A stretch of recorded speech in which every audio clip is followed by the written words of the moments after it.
people tend to beg for what they need and pay for what they want.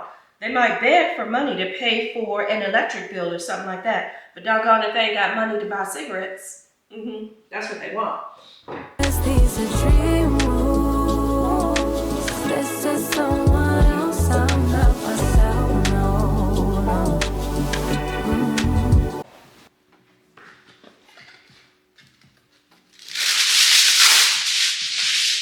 That was too much. I turn on the camera and then start making noise. Let me finish making this noise and then I'll say my hellos. There we go.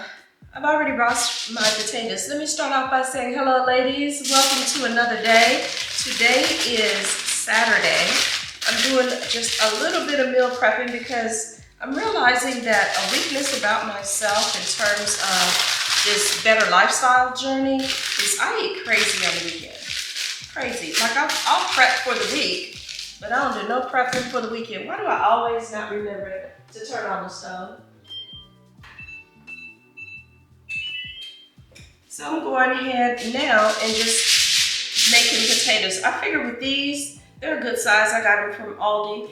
What am I gonna do? Probably one, I'll do seafood, a little Old Bay and shrimp, stuff like that, and do that. I'm not gonna put sauce on it like I often do. Butter should be enough, right? So I'm gonna do seafood with one. Another one, I'll probably just do broccoli, peppers, maybe onion, I don't know. Just kind of veggie it up. This one might be plain, you get the vibe. So that's what I do in terms of prepping with potatoes. Do I think it's the best and healthiest option? No, but I like them. One thing about me, if I prep a bunch of food I don't like, I ain't gonna eat it. It's a waste of my money. But at least I do like potatoes. They're filling and they're not terribly high in calories. Do I want to bake all of them? I don't. No, that should be enough. And then I'll figure out what I do with the rest later. Meanwhile, I can say I haven't been up too much, haven't had a whole heck of a lot of energy, but now I know why. So I think Wednesday morning was the last time I spoke to you all. It was kind of a high check-in. Figured I would record later in the day. Did. Good morning, sunshine. We are on our way to the W2. In truth, I've actually been back to work for 3 days now. And it was really good to catch up with some of my co-workers. Definitely good to see the kids again. I did miss them. Other than that, I have been hit with a deluge of paperwork, all of which I'm behind on. Let's see. It's been a matter of getting back into the groove, and the groove ain't really groovy in some aspects. We'll just say that. So I won't say I'm ready for summer break, but spring break, where you at? I could use a little break again already, and it's only been 3 days. So, but I'll tell you this, with regard to the paperwork and things like that, some of my coworkers really took it to heart, and being a veteran teacher, I had to give them some comfort. Teaching has changed a lot in the last few years. There's a huge administrative side to teaching now, which involves a ton of paperwork. This was the paperwork that instructional coaches, excuse me, every so often I still have a little catch in my throat. But this was the paperwork that instructional coaches, reading coaches, math coaches, and all of that would do because they didn't have a classroom, they had the time. And then they would just, tell us, hey, we'd like to see this, that, and the third. Easy peasy as we're teaching. We'd incorporate it in our teaching. But now it's an additional job of doing all of that paperwork for us, and we're still doing the teaching. It's also an additional job for us to do the counseling aspect of it. Like, they're quick to tell us that we have a lot of kids in trauma. They'll give us a ton of trauma training, but where we have counselors and social workers and all of that in the building, there's no regular rotation and use of them. So guess who the trauma work and the counseling work and all of that also falls on. So it's a lot. But all of that to say, well, you've heard me say this before if you've been with me for any time, there is no teacher shortage. There's just a shortage of people willing to do all of these different jobs for the minimal pay of teacher role. But I found myself comforting not just one, but a couple of folks on, I would just say they felt like, I'm an inadequate teacher, I'm failing, I said in that meeting, and I just felt like this and that and that. And I'm glad and I'm thankful that I was there to say, no, not being able to keep up with all this administrative work and paperwork and stuff does not a bad teacher you make. It doesn't. It's a matter of, are you there for the kids? Are you giving them what they need? Are you ensuring that they grow about a year from wherever they started? And I'm just going to be honest, y'all. I've got kids in my room who began the year not even knowing 5 letters of the alphabet, which is amazing to me, given that most of the time we send our kids to school. Like my granddaughter already knew all of the letters and all of the sounds in the alphabet before she set foot in the school. And that's not because she is the granddaughter of a teacher. That's pretty common, honestly. But when you have those that don't have that, being held to the same standard as those who did, and you gotta make the gains, if you don't make the gains, do this and do that and what else and how more, and it's like, listen, we got a choice to make. Honestly, this is how I feel education is going. We got a choice to make. We can either talk the thing to death, write it up to death, and just run teachers out of the classroom, which I guess is the choice they're making because teachers are fleeing, or leave me the heck alone and let me teach these children. That's what we can do. And let the others measure their growth. Don't, like, there's a thought that data drives instruction. This much is true, but there's also a thing of, you're in there and you understand daily what this kid needs. I don't need a test to tell me Johnny doesn't know his ABCs. I'm with him. Johnny don't know his ABCs. We need to learn that. We need to work on that. We need to get that going. I don't even want to get started on that teaching thing. I guess I'm thinking about it and talking about it because I'm on my way to the W-2 now. But it is with sincere honesty that I say, stuff's going to have to change in education. Not just for the kids, but for the teachers as well. There's a lot wrong that's going on in our society. And guess what? Teachers can't fix it all. And guess what? Making us feel like failures ain't, well, making them feel like failures, because I know darn well I'm effective. But, you know, passing that buck and adding more pressure ain't the answer. Pressuring teachers, inundating them with a lot of paperwork, and figuring that everything that's wrong in school, like literally just about everything that's wrong in school, starts with the sentence of teachers are going to have to. I kid you not, teachers are going to have to is the solution for just about everything.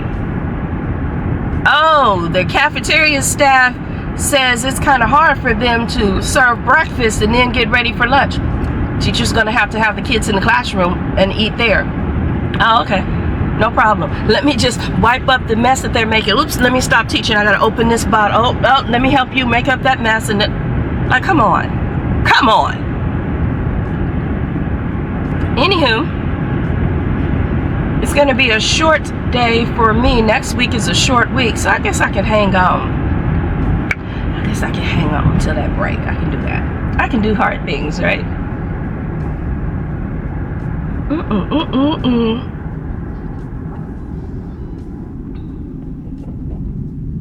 I've gotten started on my little ab roller, and wow, like I must have a 6-pack down in there somewhere deep, because I was hurting in places. I was like, I got a muscle there. Oh, okay. I've got some changing and rearranging and stuff to do. You've heard me talk before about another creator, Tanya Melissa. She's planning a trip, but dang it, the trip is the first weekend in May, and I already have some other plans that, I don't know, I gotta figure something out, because I want to make it to that trip. It's in Kissimmee, Florida. So I don't know, you watching, Tiny Girl? I still plan on coming. Hold a slot. If I can't change my plans in time and the Airbnb gets full, I'll book a hotel, because I just want to hang. I want the feels and the good vibes. But I'm hoping I get to change my plans in time and stay in the house. But I ain't talking about nothing. Let me shut up, get to work, get my mind right. I need to listen to a little music. And I'll catch up with you later. It was kind of a high check-in. Figured I would record later in the day. Didn't even have the energy. Thursday, I went back to the doctor. I got a new prescription, more amoxicillin, but they added augmentin or something like that, some other kind of pill that's really supposed to fight the bacteria. So I was sick, had gotten the original amoxicillin, felt better, but not quite myself, and then plummeted again. And you know, I've only been on this for about, 24 hours or so. So I don't, has it been 24 hours? Yeah, because I got it Thursday. Well, I went to the doctor Thursday, got the prescription, but then Thursday night, I headed over to the gym theater and saw the Alvin Ailey trio, not the actual Alvin Ailey. That won't be here until, I think, March, they said, of next year. Like, I thought when I was a kid, I remembered going, the highlights for me were always going to Alvin Ailey. Loved that as a kid. It was such a colorful, beautiful performance. And I felt like I did that every year through my teen years, as well as the, it's not the Ebony, now I got Ebony. Yeah, it is Ebony. Is it Ebony Fashion Fair? Whatever it was, but it was the fashion fair where you would see all these black models. Whichever makeup brand has the pink, and I don't even think that's in business anymore. But I would always go to those fashion shows. So it was Alvin Ailey, that, some plays here and there. I've always loved the theater, arts, and dance. And so I got to see that. Didn't enjoy it as much because I didn't feel well. And then I ended up leaving early Friday. I flat out didn't even go to work. Couldn't make it. And now here we are today. Now Friday I did go pick up that prescription though. That I did. So that's why I say I've been on this for about 24-ish hours. And honestly, I feel a bit better. I don't feel as warm. I didn't take my temperature, but I think I must have had a fever, a low-grade fever again. And that just kind of drains the energy out of me. And today I don't feel that way. Luckily, because today is playoffs, Kansas City will be playing the Texans here in KC. I'm not going to the game.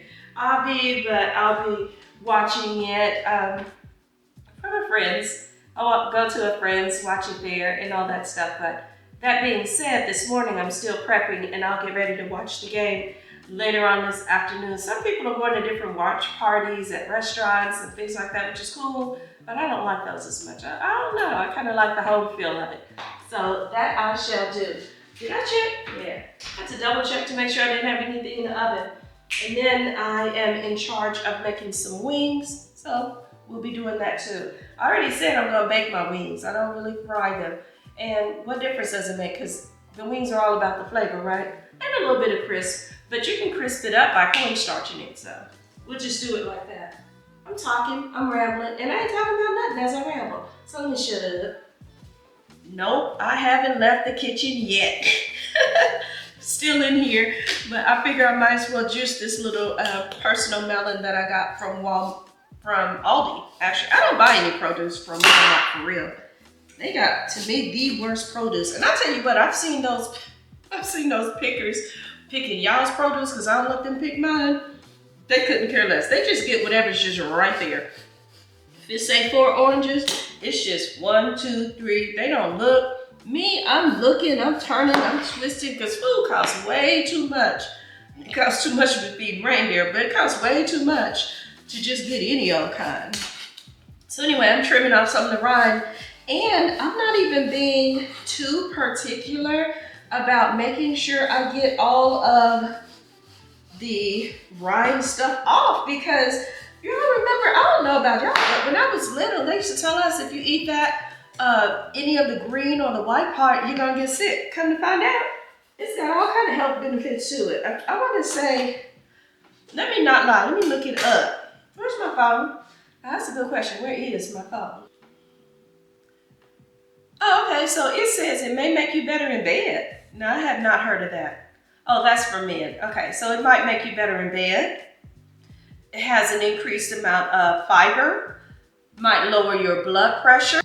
So, I'm not juicing it just because my juicer can't handle all the rind stuff, but I'm not being as meticulous as was once the case about getting it off either. I still need to get onto that cold press juicer. But I am too grateful for the one I've got now. My girlfriend B gave this one to me. Thank you, B. I'm sure I thanked her already, but it doesn't hurt to thank her again just because it's on my mind. And then I'll graduate and get a different kind. And y'all, you know, not to be the dead horse, but I will add this little bit to what I was saying before about being grateful. I'm very much so, and I feel like it's helped me dodge a lot of bullets. Just in being in tune with God in general, being thankful in general. Like I've seen a lot of my friends fall due to circumstances that I was right by their side with them. It could have been me. Like somebody prayed for me, somebody had better ambition for me. It could have been me. So yeah, I'm grateful, eternally so. This is one of the driest melons. Usually if I try to cut it on a board like this, juice and all that would be everywhere. So I don't know how much I'm gonna get out of this, but we're gonna give it a good shot.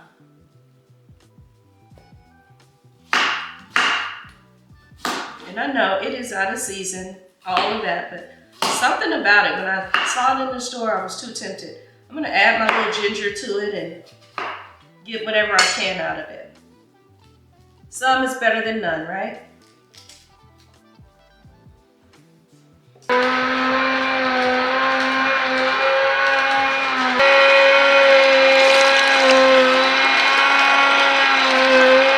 I forgot to mention that I also add lime, so in go these as well as the ginger.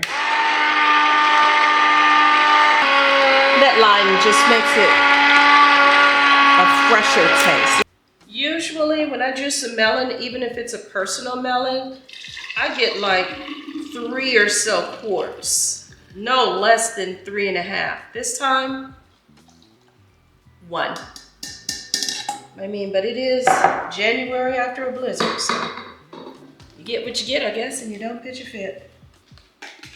Okay, so it's a little bit of time later. I have washed the chicken, plucked the chicken too. Like, what's going on that they don't pluck the chicken so thoroughly? It used to be you get your bird and you might have 1 or 2 feathers there that you have to pluck. Now it's a given. Like you're gonna have to pluck your bird as well. I'm seasoning with the usual stuff that I use. Onion powder, garlic powder, Tony's no salt. I use just a little bit of oregano, not a whole lot. It'll look like I'm seriously over seasoning it. And I used to think that too. When I first started baking chicken, I got a couple of garlic things just because this one's low. Yep, I definitely need more of that. But when I first started baking chicken, I was like, oh, that's enough, because I used to season it the same way I would if I was frying chicken, and that don't work. Because when I fry chicken, I seasoned the chicken, and then I seasoned the flour. You know, so it was very well seasoned. But with baking chicken, no, you gotta go do what looks like you're going overkill. I like garlic, so if it looks like overkill, probably is on that one. And then just a little cornstarch to crisp it up. Add a little cornstarch, like I said, that just gives it a little extra crisp since I am baking it. And then we'll mix it all up. While I'm mixing it up, y'all know me, we're gonna chop it up just a little bit. Looks like I can even go in with more seasoning. But here we are, we're into the new year. I don't think I've done any real talking about it, if any talking about it, other than finally taking down my tree. But some of y'all came up with some good ideas. Some of you said you don't take down your tree anytime soon. You actually transition it into Valentine's. I was like, I had never heard of that, nor have I seen that before. So that's a thought. I might do that next year, but it matters to me if I can find something that, you know, something that falls along the color scheme of what I normally do. Oh, I'm glad I said that. At school, I went to, what is that, Dollar Tree? The Buck and a Q is what I really call it. I went to the BQ and I saw where you get these chair covers that are cute. So I got a couple of those for my chair. I didn't buy one for every kid, but I bought, plus they're for bigger chairs anyway. But I bought 2 for my classroom and put them on my chairs in there. And one of my coworkers came by, she saw it, loved it. So I'm gonna pick it up for her. She might have already gotten it for herself. If she did, no worries, I'll have an extra couple to use. And that looks pretty seasoned. But you know, I want to show out, so I'll probably season it a little bit more than this. Not bad, but we can do a little more. I even bought some lemon pepper seasoning that I'm going to try on this. So let's just repeat some of that. Definitely repeating the garlic powder, the onion powder, probably not the oregano, little cayenne pepper,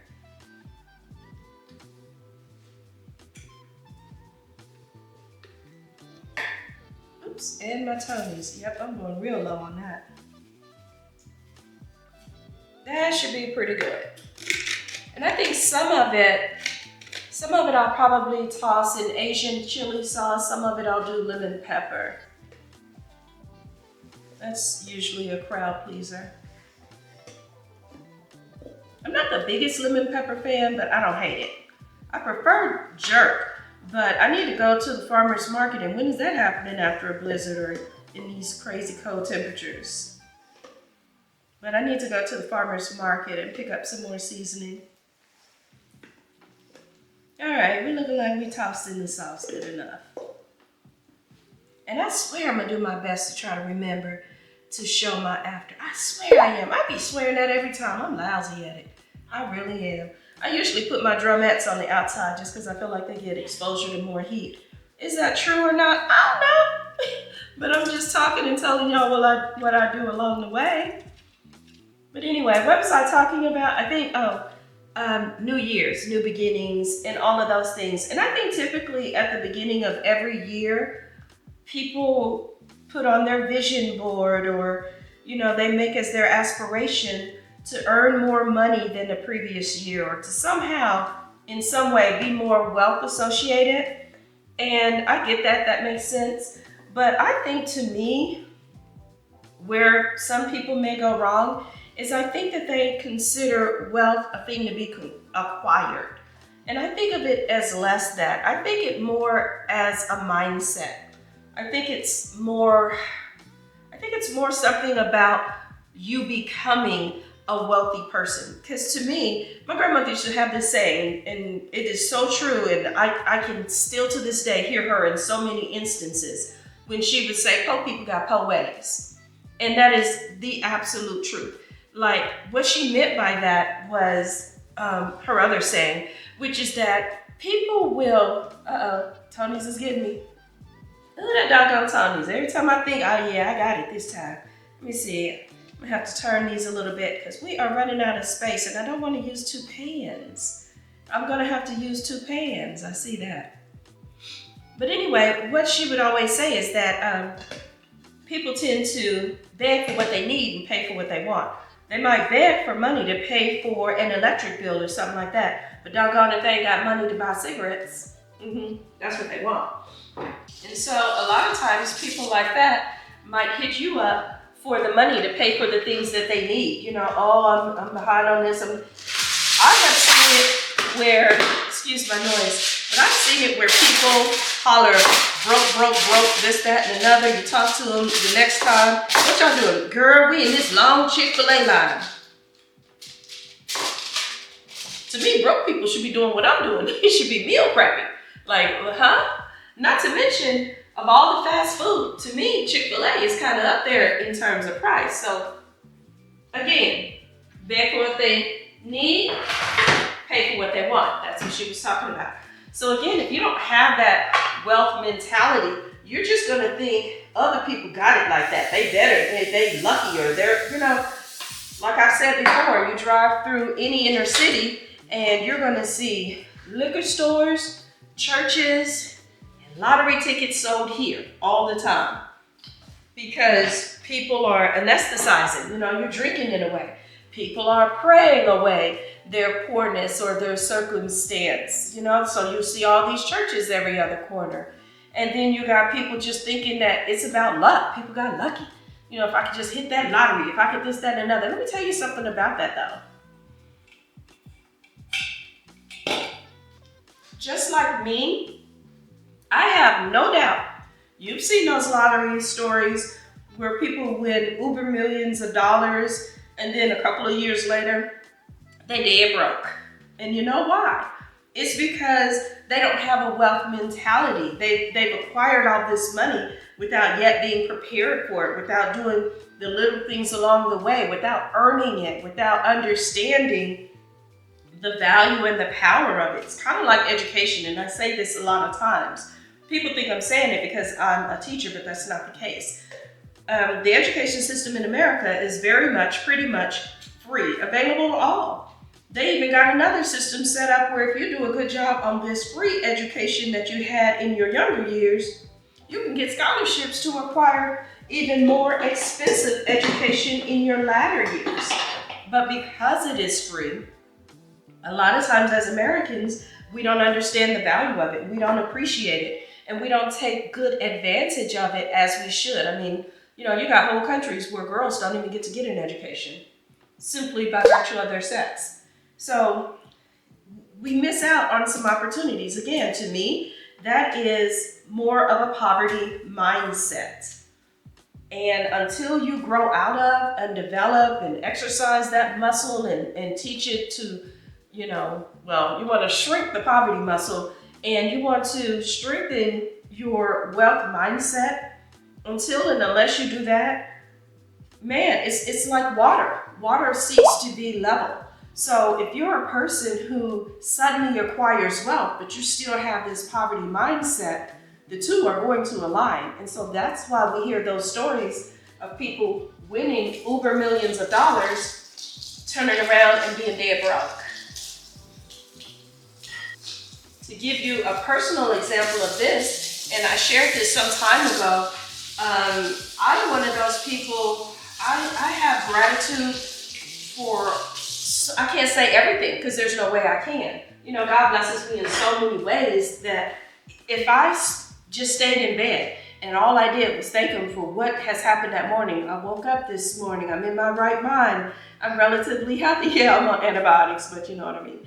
I woke up under my roof. Under my roof, also parked in the garage, is a car. How did I get that car? I'm blessed to have a job. How did I get, you know what I mean? Like, even if I didn't do anything else but stay in my bed and just thought about the things for which I am grateful that very morning, I would still go into the next morning before I could finish. I went to college, thankfully I exercised my growth mindset muscle and I became a person who believed that, I don't just date ballers or ballers. I can actually be someone who acquires my own. I can get my own degree. I'm of a certain intellect. I can go to, you know what I mean? Like, if I just stayed in bed and said thank you for those things alone, I'd never get out of bed.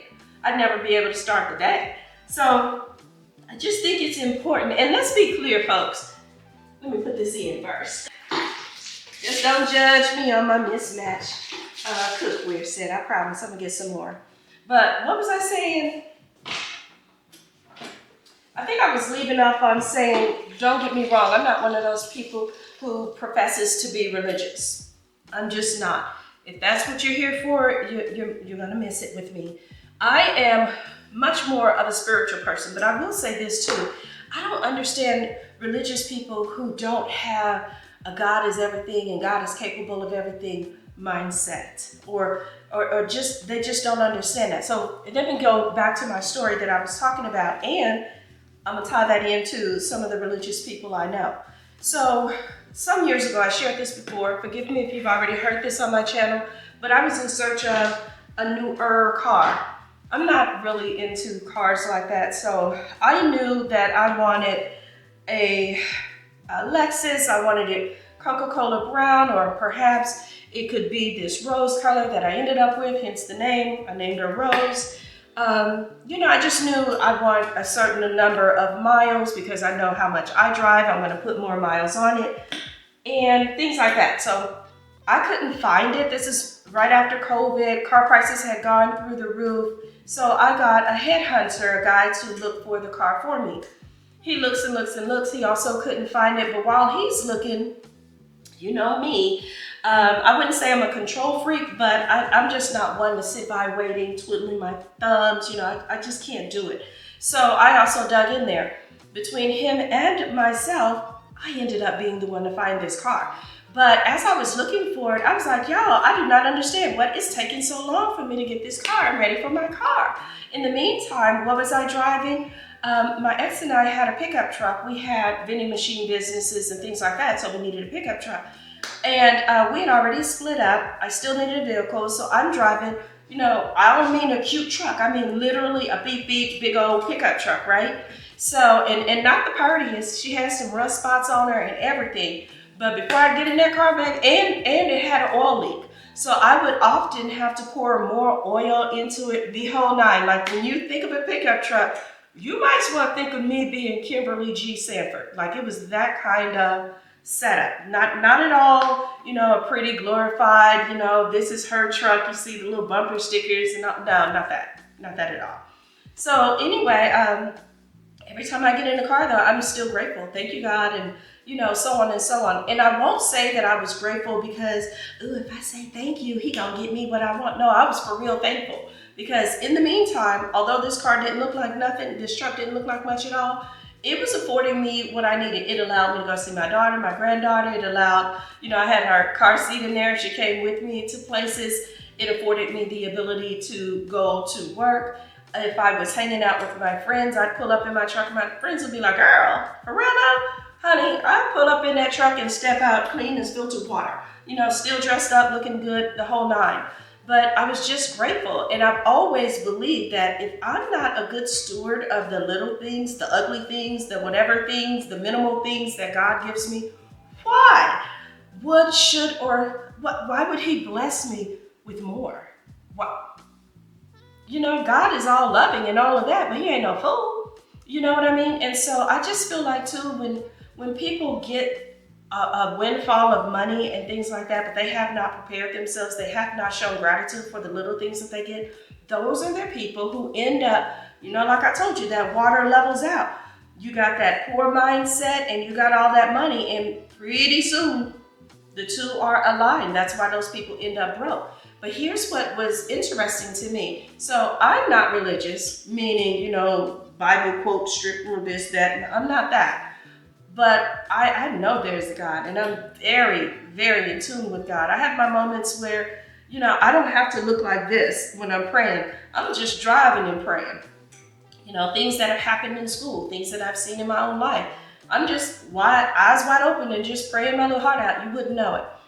But I've got those religious friends who, if it's not them, it's definitely a friend of my friends, because, this is why I don't like large groups too. Because I may be in association with a wonderful person who's in association with someone that they know at their church, and that person from their church would be like, God put it on my spirit not to fool with that person no more. God put it on my spirit that's the devil. Dang, you sitting here judging. God put it on your spirit to judge, did he? Okay, that's interesting. It makes me nervous, so I disassociate, but that's neither here nor there. Some of the people that were actually close to me and are religious were like, girl, you're not going to find that car. Like, you're going to have to adjust your standards. My headhunter was saying the same thing.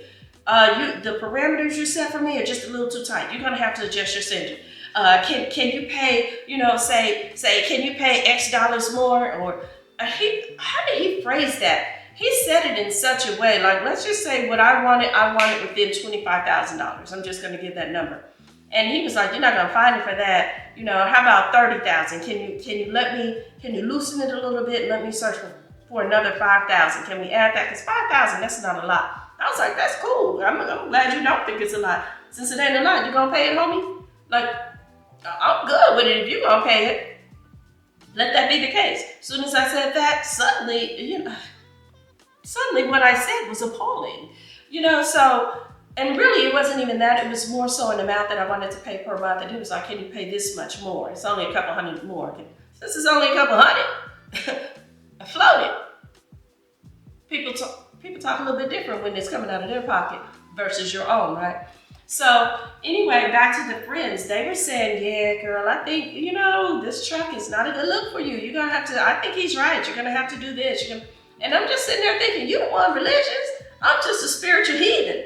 I'm out here, I'm drinking my wines, I'm listening to the jazz music, I'm doing all the things. But even I got enough sense to know that, No, God told me this is the amount. I'll be able to find it within that limit. I'm faithful, I'm diligent. I believe I can. I'm just going to keep on looking. And sure enough, I kept on looking, found it. And I mean, as soon as I found it, that truck broke all the way down. It just, and I was like, look, hey, God, I mean, I really just held out. And I kept saying that too. I think that's another thing. I kept telling them no. And it's not even a thing where, because I don't advocate testing God and, oh, I'm going to find $100,000 luxury car, except it's only going to cost me $100. God said I can. It was not that. It really wasn't. It was just a matter of, I had a certain limit. I had a certain mileage range. And when I thought it through and wondered if it was reasonable and all of that, I suddenly had a genuine feeling that, yeah, this is actually a reasonable amount. It was still more than I wanted to pay because of the pandemic, but I still felt it was a reasonable amount. And I did find such a vehicle in that amount. So all of that to say, people talk about how, they talk about how they want to acquire wealth and, 2025 is going to be the year of the money, it's going to rain. But you got to make sure this is ready for that. You got to make sure, in my humble opinion, that you've been saying thank you, and not even just saying it, but appreciating it along the way. You want to live in a great big old mansion and things like that, but are you cleaning the studio apartment that you've got? You want a nice luxury car. Are you appreciating checking the oil on the car that you have? Are you doing all the things that are necessary for the vehicle that right now is delivering you to work and doing all the things that you needed to do? Like, please believe, I ain't trying to preach a sermon and things like that, but I am trying to say I just don't believe that a poverty mindset will flourish and do well even if money is flooded into it. I just don't think so. That's my TED Talk for the day. I've still got quite a bit of time before I head over there, but I just wanted to show you the teriyaki chicken and the lemon pepper chicken that I made. And I'm calling this teriyaki because to that Asian sauce, I also added some teriyaki sauce. This one's my favorite. It's really good. But that Asian sauce also cut down on some of the cut down on some of the zest flavoring of that lemon pepper that I didn't care for. So it's not dry, but it is good. Both of them are good. This is just my favorite.